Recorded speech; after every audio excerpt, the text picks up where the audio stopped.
আমরা মাইলস্টোন কলেজে বিমান দুর্ঘটনার হৃদয় বিদারক ঘটনায় গভীরভাবে মর্মাহত।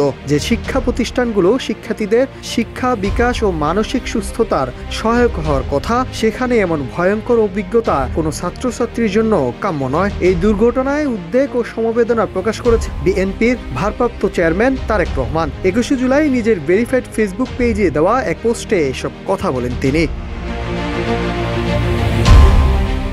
তারেক রহমান বলেন, মাইলস্টোন কলেজে মর্মান্তিক বিমান দুর্ঘটনায় আমরা মর্মাহত। তাদের শিক্ষা বৃদ্ধি এবং ভালো থাকার জন্য যে শিক্ষা প্রতিষ্ঠানগুলোতে কোনো ছাত্রছাত্রীর এমন ভয়ঙ্কর দুর্ঘটনা সম্মুখীন হওয়া উচিত নয়। প্রাণ কাঁপানো তরুণদের প্রতি আমার আন্তরিক দোয়া।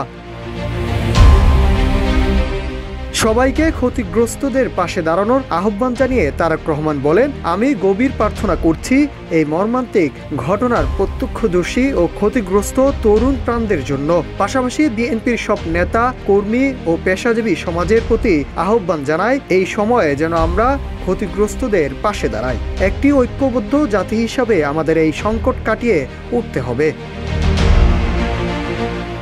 এদিকে সামাজিক যোগাযোগ মাধ্যমে ছড়িয়ে পড়া ভিডিও ফুটেজে দেখা যায় স্কুলের বাগান সংলগ্ন একটি ভবনের নিচতলায় বিমানের ইঞ্জিনে আগুন জ্বলছে। সেটি নেভানোর জন্য চেষ্টা করছেন ফায়ার সার্ভিস কর্মীরা। ভবনের অন্যান্য ফ্লোর থেকে বাচ্চাদের বের করে আনা হচ্ছে। এখনো উদ্ধার কাজ চলছে। ফায়ার সার্ভিস ও সেনাবাহিনীর সদস্যরা সেখানে উদ্ধার কাজ চালাচ্ছে বলে জানা যায়।